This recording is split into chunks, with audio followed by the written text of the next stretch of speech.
پارلیمان اور سیاست موضوع بحث ہے، اور وہ کس طریقے سے آج پاکستان تحریک انصاف نے آئی ایم ایف کے ڈیلیگیشن کو اپنا ایک ڈوزیئر دیا ہے۔ ڈوزیئر عموماً تحقیقاتی جرائم کی ایک فہرست ہوتی ہے جو آپ پریزنٹ کرتے ہیں اور جس کے اندر شواہد اکٹھے کیے ہوتے ہیں، اور آپ یہ ثابت کرنا چاہتے ہیں کہ جس فورم پر آپ یہ ڈوزیئر دے رہے ہیں اس فورم کی یہ اتھارٹی بنتی ہے۔ تو آئی ایم ایف کی اتھارٹی پاکستان کی سیاست پر بنتی تو نہیں ہے، لیکن پی ٹی آئی نے ان کے سامنے ڈوزیئر رکھا ہے کہ انتخابات کیسے چرائے گئے۔ عمر ایوب صاحب نے باقاعدہ ٹویٹ کر کے بتایا کہ یہ پتن کی رپورٹ ہے جس کو ہم نے اٹیچ کیا ہے، اس کے اندر بہت سارے حقائق ہم نے رکھے ہیں۔ دوسرا، پارلیمان کے اندر یہ تمام معاملات ڈسکس ہونے چاہیے، لیکن پارلیمان کے اندر لوگ آتے نہیں ہیں۔ فیفن نے ایک اور رپورٹ جاری کی ہے جس کے اندر آپ کو پتہ چلے گا کہ کتنے اراکین ہیں وہ پارلیمان کے 8 سے 9 سیشنز کے اندر موجود رہے، کتنے پارلیمنٹیرینز ہیں جو ان سیشنز میں سے کسی ایک میں بھی شرکت نہیں کی، اور کتنی جماعتوں کے پارلیمنٹری لیڈرز ہیں جنہوں نے اپنی پارلیمنٹ کے اندر پارٹیز کو کنٹرول کرنا ہوتا ہے، انہوں نے ان سیشنز کے اندر شرکت نہیں کی۔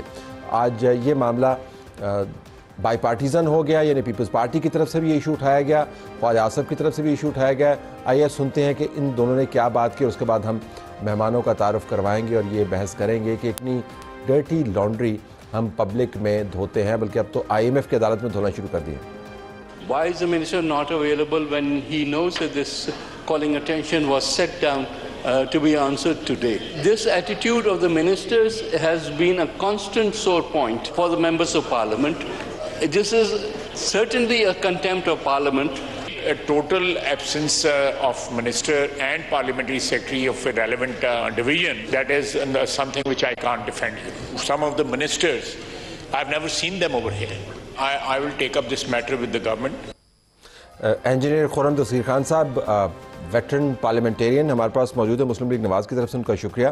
ان کے برابر میں خرم شہزاد ورک صاحب تحریک انصاف کے لیڈر ہیں اور تمام سیاسی معاملات کو اچھے طریقے سے سمجھتے ہیں، آپ کا بھی بہت شکریہ۔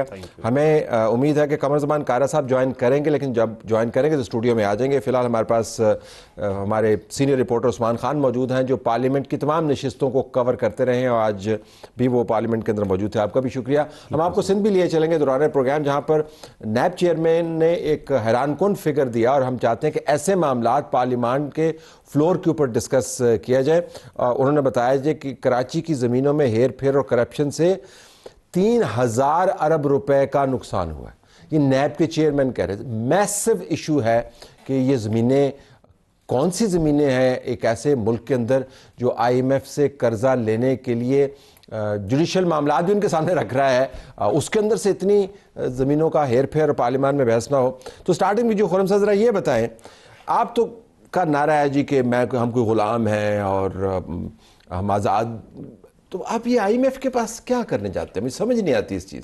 دیکھیں طلنس بھائی، جب very first time I M F سے ملاقات ہوئی عمران خان صاحب کی لاہور میں زمان پارک کے اندر، تو تب کچھ شرائط انہوں نے طے کی، کچھ انہوں نے باتیں طے کی، اور اس وقت جو انہوں نے پاکستان کے لیے کچھ امداد وغیرہ کی کرنی تھی، تو ان میں ایک شرط یہ تھی کہ عمران خان صاحب اس بات کے اوپر متفق ہوئے تھے کہ جو آئندہ جنرل الیکشن ہوگا وہ صاف، شفاف، ٹرانسپیرنٹ ہوگا۔ تو آئی ایم ایف سے اتفاق کرنے کی ضرورت ہے؟ آئی ایم ایف چاچا ماما تھوڑی ہے ہمارا۔ دیکھیں میں بتاتا ہوں، بالکل بہت خوبصورت آپ نے بات کی ہے۔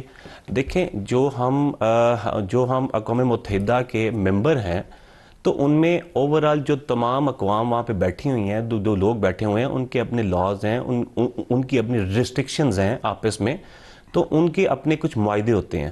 ان کے اندر یہ بھی طے ہوتا ہے کہ کون سے ملک میں کس طرح سے جمہوریت رہے گی، جمہوریت چلے گی، پنپے گی، کیا ہوگا، آمریت ہوگی نہیں ہوگی، الیکشن ہوں گے کیسے ہوں گے۔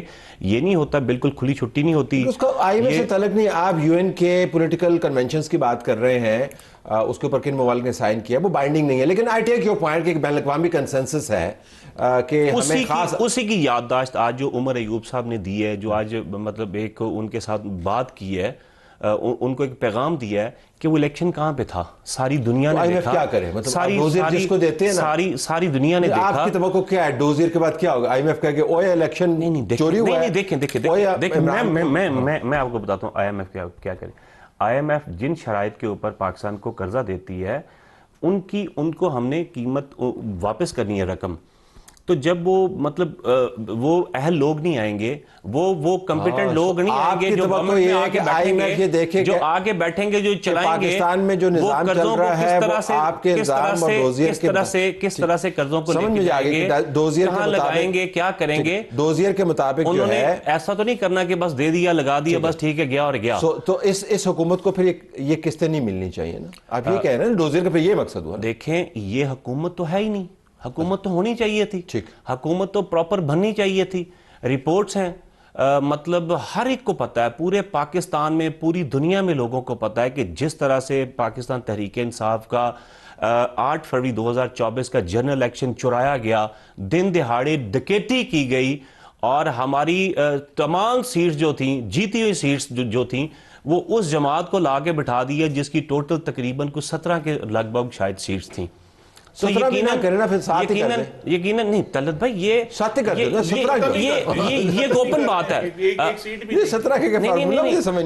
یہ خرم صاحب ٹھیک کہہ رہے ہیں, انشاءاللہ آئندہ ایسا ہی ہوگا, ختم ہوگی انشاءاللہ تعالیٰ.